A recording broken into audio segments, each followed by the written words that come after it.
Welcome back, ladies and gentlemen, to another episode of Smoke Signals with Sosa, where I scour the earth looking for the strongest, most intense, hard-hittingest, pepperiest cigars the industry has to offer, and I smoke them, see if they live up to the hype. Search for my unicorn, a cigar so peppery that the retro makes me cry, with so much nicotine that I have the hiccups and the bubble guts and I might poop right here. Let's see if we can find it. Today, we're going to be smoking the God of Fire KKP Special Reserve 2020. This was sent to me by El Perrote JD, and can't thank him enough. So, what do we know about this cigar? It is a Pyramid 58, so it's 5 1/4 by 58. It's about $54 a piece, so I really appreciate JD sending this. It's classified as an ultra premium Dominican Puro, and it is a Prometheus cigar, and it's created by Arturo Fuente. It was made to commemorate the 15th anniversary of the God of Fire line. So there is a crack here on the wrapper leaf. That's probably user error. I don't know if it got banged around out here while I was setting up a million things. Shouldn't be too big of a deal.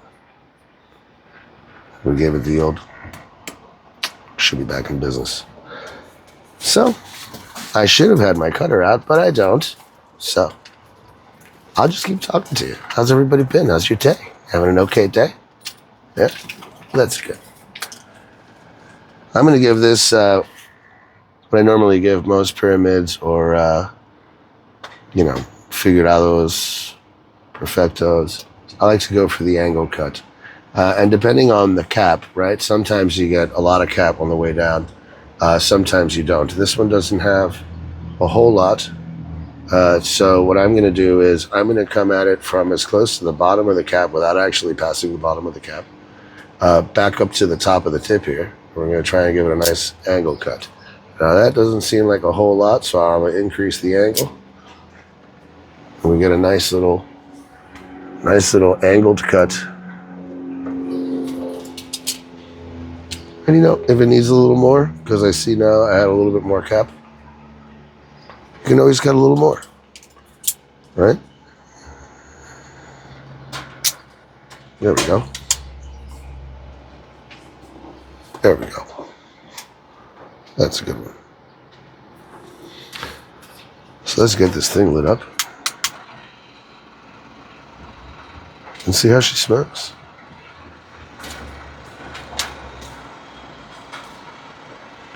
Being ever careful not to even go near with the heat any piece of that cracked leaf, or we'll mess up the whole thing.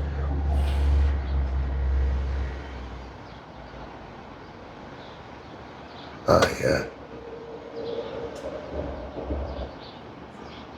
A nice room note. It was graham crackery.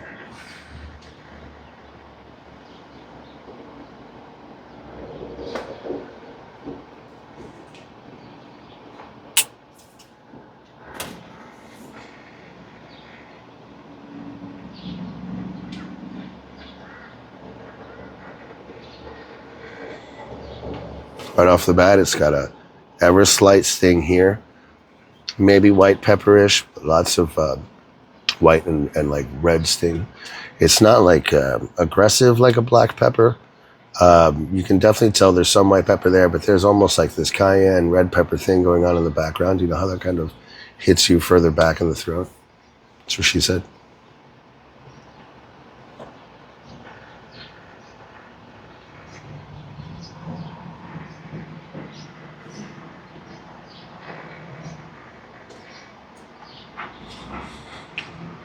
On the retro, there's like that same graham cracker type essence that was in the room note when we were toasting the foot. And on the palate, there's like a light baking spice, kind of cinnamony, not really. We'll find out. Hold on.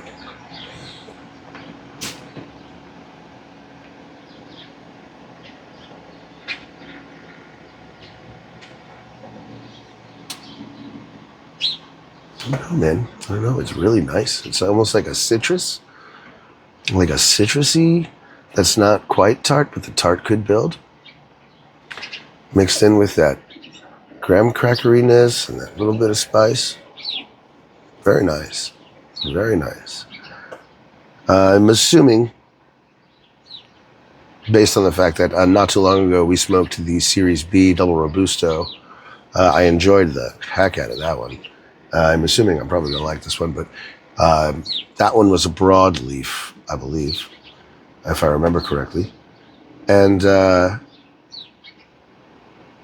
that one had like more of the peppery oomph. I'm assuming this one's probably going to have less of that peppery oomph that we like, but there should be a promising amount of nicotine.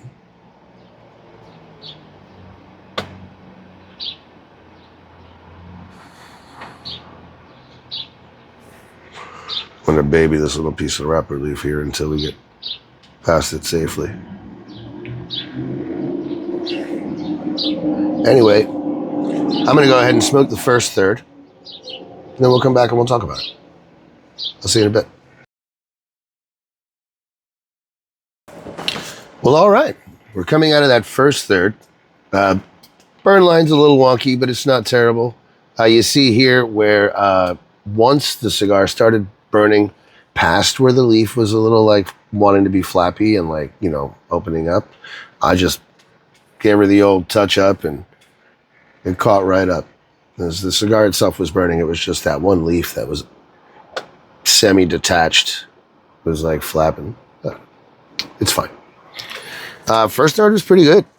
There was a creaminess that came in, right? So where did we leave off? We left off with a little bit of some peppers, some white peppers, some cayenne, some like graham cracker. And I want to say there was a citrus. There was a citrus on the palate. The citrus started to mix with the creaminess and was almost like sweet and not quite tart, but kind of citrusy, kind of lemony sweet. Mixed in with that graham cracker that slowly turned more into a sweet bready tone with that sweetness that was very reminiscent of those rectangular tea biscuits, right? They're like cookies, but they're not cookies, right? It had this like sweet breadiness with a little bit of that citrus, and it was very nice, very nice. It was like dipping a cookie in tea. It was without the wet, soggy part. It was very good. Cookie without really being cookie, kind of, you know? Otherwise, Retros, you know, has a lot of that bready note. No sting. No sting. So far, we're not mad, but there's no real feeling of nicotine. There's no, like, hiccups. There's no, like, unsettled stomach areas. I'm okay. We're good. We're just kind of waiting for the build-up if there is a build-up. Otherwise, if not, great cigar. Great cigar.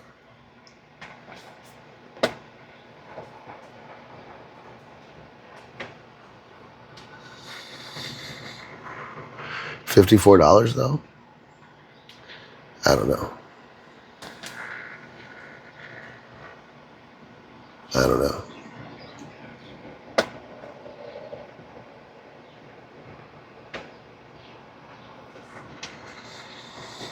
Thanks again to JD for sending this cigar.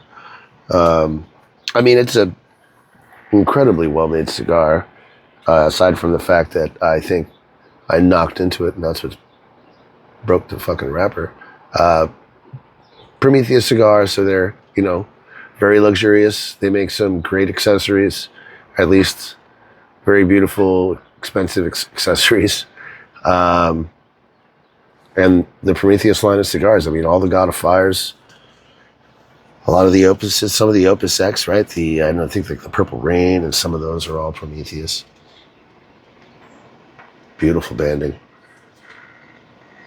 So, great cigar, again.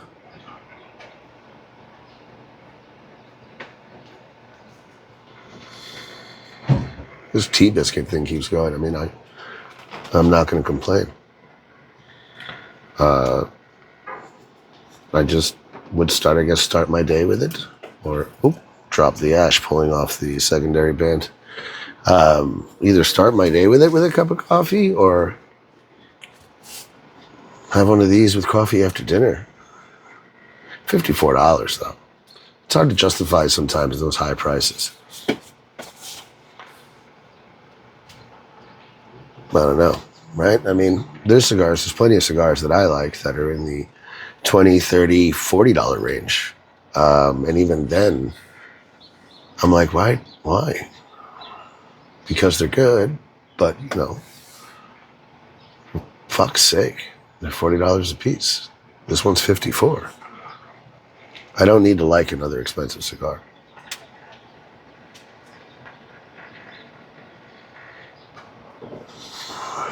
But sometimes you definitely get what you pay for. Other times you definitely don't. So it's a risk you take. And when you find a good one, definitely keep it. Especially for celebratory moments. You never know when a moment might hit. And you want to smoke a great cigar. And it's always good to have a couple on deck. Standby, if you will. On retainer.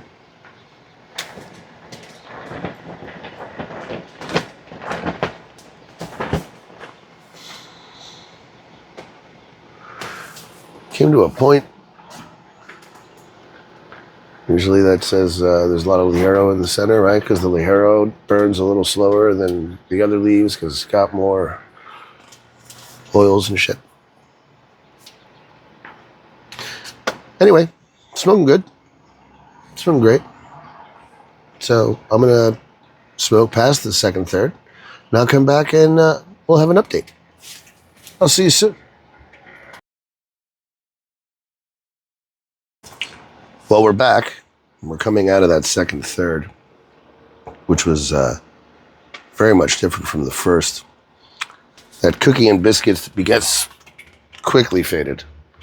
I mean, they lingered for a while, but once we got into that second, third, they quickly faded. And it became like this earthy tart, like a sour note, which isn't bad, right? A lot of times that's that aged tobacco. Sometimes it's tangy. It was earthy and sour. It basically took over the whole palate, and it infiltrated the retro. The retro was very bready, still is kind of bready, but no longer sweet. There's that tart, that's sour. It's citrus, but not citrus. Sour, more sour.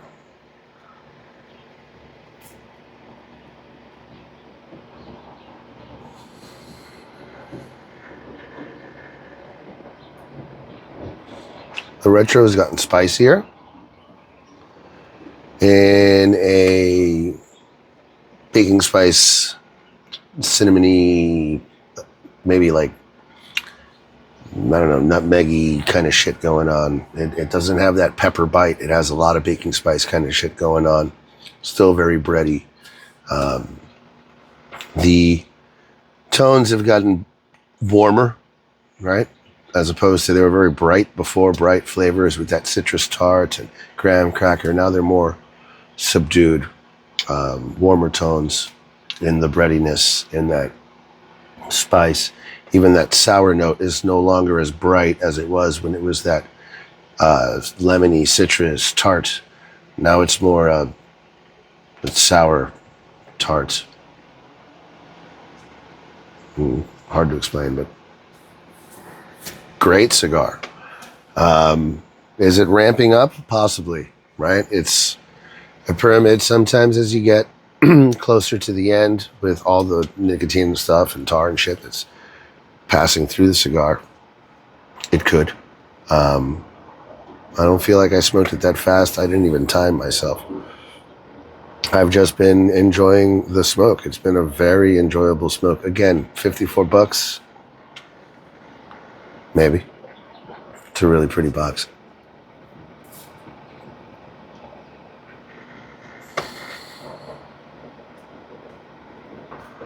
I am a sucker for some really nice packaging. One day I'm going to do something really cool with all my boxes. I need a den or something, you know? I have a wife, so this balcony is pretty much my own space. No, seriously though, I kid. But yeah, I am a sucker for a nice box. You know, some of them will last forever. Some of them have that, like, you know, tape-ish paper instead of hinges. Some of them with the hinges are cheap. But, you know, overall, there's nothing like a nice wood box, a nice little cedar box.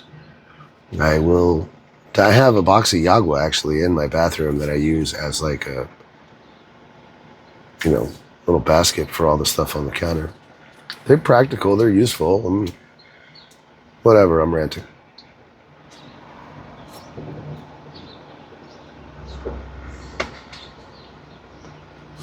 Well, I suppose I'll smoke the rest of the cigar and then come back and we'll do a recap of the whole thing.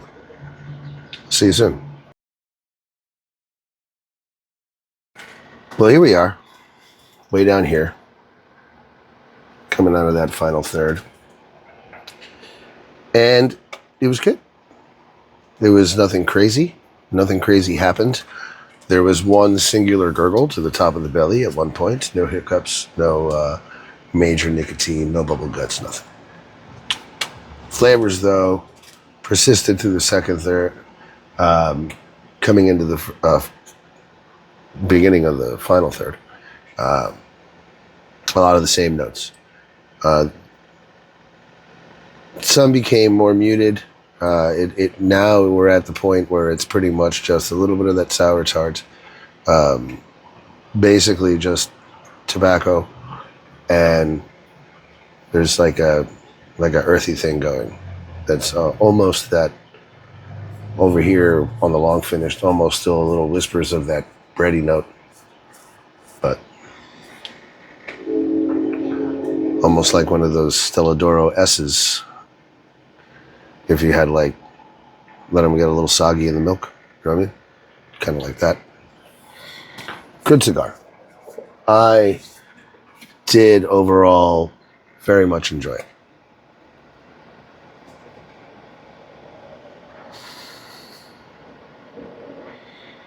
See right now, that right there, there was a little bit of that tea biscuit that was kind of sweet that we got early on. It's kind of back right now.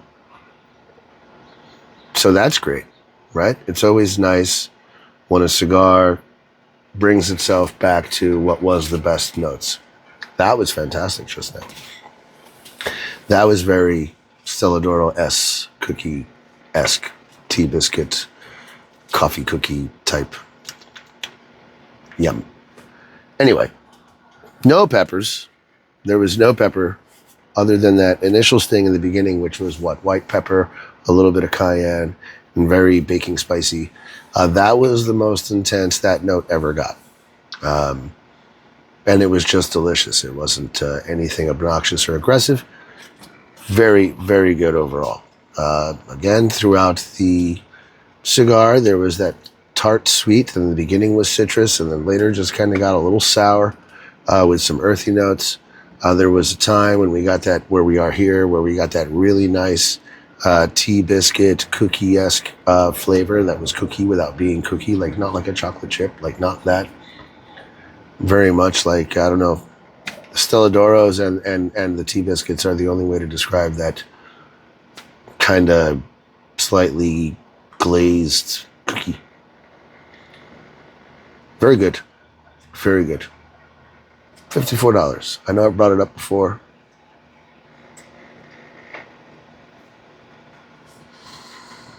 It's a box of 10. It's over $500. Not easy to justify. Everyone has a different price point or budget. I'd buy one, maybe two. Keep it around as a special occasion cigar. You know, aside from hitting the lottery or something, I wouldn't buy a box. If you can afford it, go for it. Again, I'm a sucker for nice packaging, and Prometheus always has very nice boxes, especially the God of Fire line. That doesn't mean that if I found these on sale, I wouldn't think twice about maybe picking it up, depending on how great the price is, right? Half price? Possibly. But $54, hard to justify spending that on a box of cigars. One, two, sure.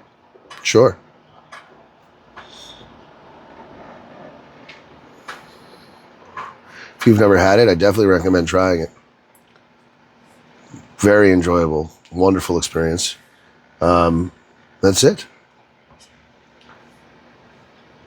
So I had a feeling, as I said in the beginning, this wasn't going to be the unicorn we're looking for, but I'm glad I smoked it. I recommend you at least try one if you have the cash and you come across it. I'm assuming by the Special Reserve 2020 that might have been a limited edition, so that makes it harder.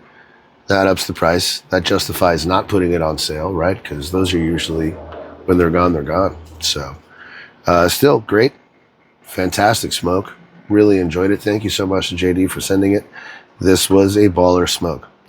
There were moments where I had to actually actively remind myself that I'm reviewing this cigar, take notes, because I found myself just kicking back and enjoying the smoke. Great smoke. Anyway, I still have some great cigars, some promising cigars up on the lineup. I never know which one's going to hit my fancy. It all depends on how they do in the dry box, which ones I pick out. My wife actually picked this one out for the review today, so can't tell you. Can't tell you what it's going to be. I know what I got in mind. Can't tell you which one it's going to be. So stay tuned and see if we can't find something that hits real hard, hits maximum intensity. Thanks for watching. Don't forget to hit that like and subscribe. Once I hit, I think, X number of subscribers, I can do lives, which I would love to do some lives and invite some of y'all on here and maybe smoke some powerhouses together. Anyway, just a thought. I don't know. This is all unprofessional for my own, my own, love of the leaf, and I'm glad I get to share it with y'all. So, anyway, see you next time.